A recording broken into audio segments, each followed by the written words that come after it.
Hi guys, my name is Anna and today I'm going to pretend like I'm a tech YouTuber and review my new iPhone Pro 14. You guys, I'm so excited because I've been due for an upgrade with my phone for the longest time. So the phone that I've had before, this is the iPhone 11. It's not even the Pro. And actually this was my second iPhone 11 because I was in London when the first iPhone 11 came out and then it got freaking stolen by a guy who just like snatched it out of my hand. He came up behind me in a bike. That asshole. He stole my phone literally like 1 week before the 12 was about to be released. So I was like, what do I do now? But like I needed a new phone. So in the end, I just like bought another 11. Before this, I actually had the purple, like the pastel purple. That purple, in my opinion, was like the best purple that Apple ever put out. And actually the iPhone 14 Pro, it comes in 4 colors. It comes in the silver. So it has like this white metallic background and it has like a stainless steel on the side.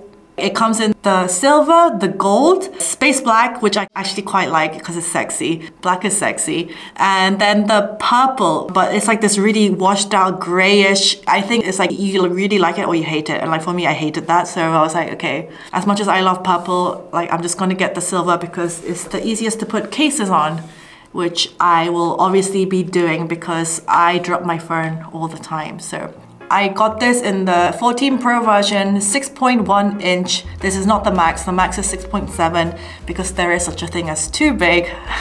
This is the perfect size, perfect grip for my hands. And this is the 512 gigabyte silver dual SIM and I actually ordered this from Hong Kong. In Korea, the iPhone 14s have not even been released yet because Korea always gets them a bit later. The reason why I didn't order from the US because it would have been cheapest if I ordered from the US. All the American phones, they only have eSIMs now, which I know, yeah, that will be the future, but like for me, I like traveling and like not every country in the world supports eSIMs right now. And so the fact that Hong Kong phones have support dual SIMs, you can put 2 SIMs in there and also an eSIM if you want, that was like a huge merit for me. When I go to a new country, I just want to be able to slip in a SIM card and just like have it working straight away. I don't want to be, yeah, not every country in the world supports eSIM, so that was a big drawback for me. So I paid a little bit extra to have mine shipped from Hong Kong. And the reason why I didn't buy it in Korea, because I could have easily waited, to be honest, because all the Korean phones, by legal requirements, they have a camera click sound. Click. Literally, I think Korea and Japan are the only countries in the world that have that. Whereas if I take a picture of no sound, perfect, what I want. My phone from London, it didn't have a click sound, but any of my Korean friends that take a picture, if you're in like a quiet museum or in a library, or if you're kidnapped and you want to take a picture to send to your friend to tell them your location and it makes a massive click, the person that's about to kill you, he's gonna hear you and you're gonna get found out and you're gonna die. So I paid a little bit extra to have the no click and the dual SIM from Hong Kong. And it arrived yesterday and I'm so happy. Obviously the main difference is the camera. Massive camera upgrade. Oh my goodness. Obviously there will be other tech YouTubers out there who are gonna like review this better than I am, but still.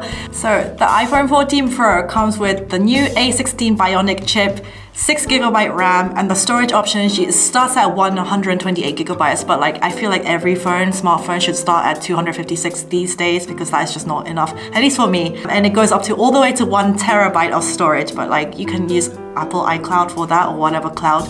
This has a 48 megapixel camera, the outer camera with 2 times and 3 times optical zoom, ultra wide. I can zoom digitally up to 15 times and it's like actually insane.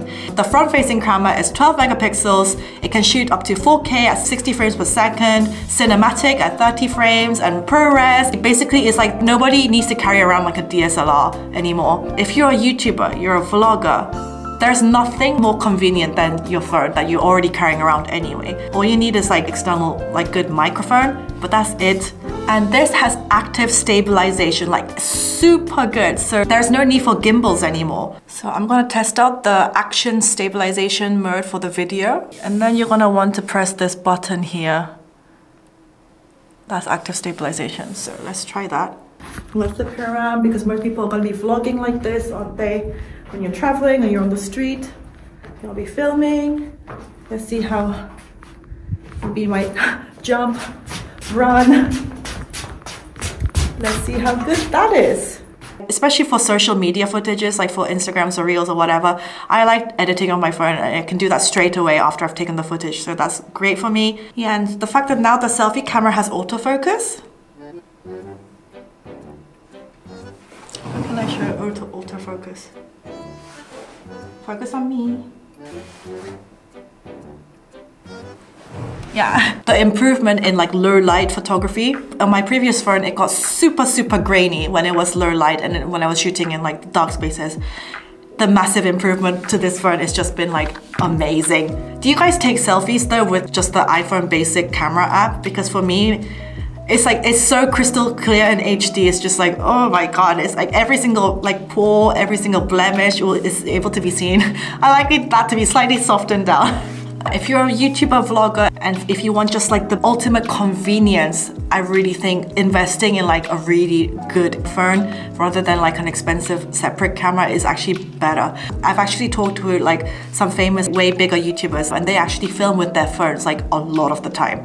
You can't really tell the difference. All you need to invest in is like a mic and that's it. And one of the reasons why I held out, because to be honest, the iPhone like 13 Pros from last year, they're like really good as well. Obviously this is better than that, quite a lot better, but still, the reason why I held out is because, you know, this shape at the top of the iPhone, I used to hate this, which is why I was like, I'm not getting the 13, I'm gonna wait for the 14s. And I'm so glad I did. So Apple have now actually changed this to make something they call a dynamic island. So if, for example, if I'm gonna play music, go back to the main screen, it's now there.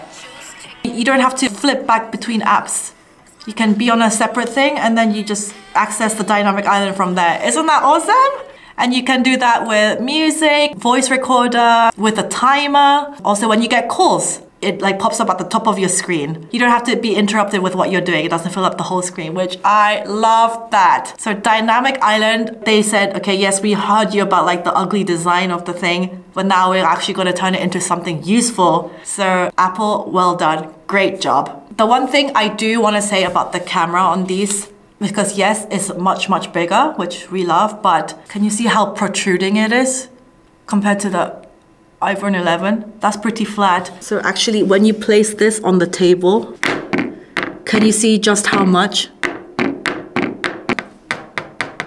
It does really protrude a lot, which is why, like, for me, you're gonna definitely need to want to protect this with some sort of case or like some protective film at least over the camera, because it is gonna get scratched a lot. Also, the display on this is insane. It's never been more crystal clear, the color's never more vibrant. The 14 Pro and the Pro Max, they come with Super Retina XDR displays and has a peak brightness of 2000 nits, which means, especially when you use it outdoors, outside in the sunlight, you can actually see your freaking screen. My iPhone 11, so many times during the summer, I took this outside. I put it on peak brightness. I still could not see like what I was looking at on the screen, whereas these iPhones go up to like so bright.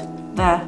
So that's my iPhone 11 and that's my iPhone 14 Pro, and this is clearly 2000 nits. If I look at it right now, it's actually honestly too dazzling. But for outside, it's gotta be perfect, because that was one thing that really annoyed me this summer. I was like, I actually cannot see what's happening on my iPhone. The 2000 nits is actually like the brightest level you can get on a smartphone right now. So that is something I love. My advice is, if you're planning to upgrade this year, go for the Pro versions, because the 14s really just don't have many of the features that the Pro versions do. Go for the Pro versions. Even if you have to spend a little bit more money, it's way worth the price. Also, another thing that's different is the always on display.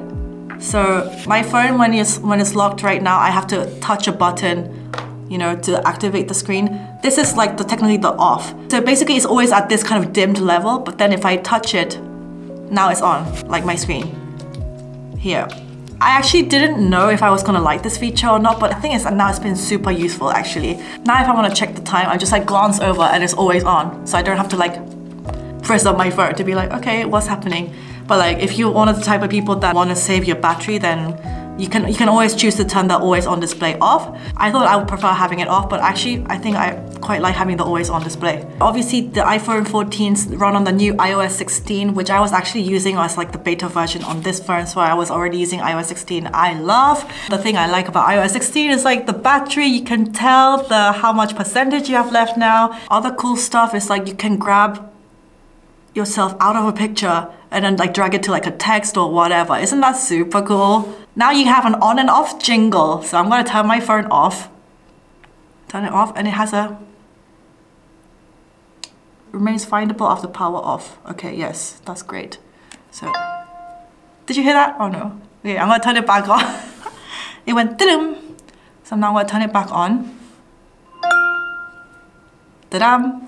So, apparently, yeah, on the old iPhones, there is no on and off jingle sound. It's not particularly useful, but it's just like, it's a new thing that's been introduced on these phones. So if you want to have that on and off, that's up to you. So thank you to my iPhone 11 for your service, but I don't need you anymore, so I do not have the heart to throw it away, but I cannot wait to shoot vlogs and like when I travel, take content on this. Yeah, that was my probably very terrible Apple iPhone 14 Pro review. It has been a massive, massive upgrade for me and I'm so, so happy. So I also need a new MacBook at some point. So much money I have to be spending. I'm traveling to New York soon. I want to move out.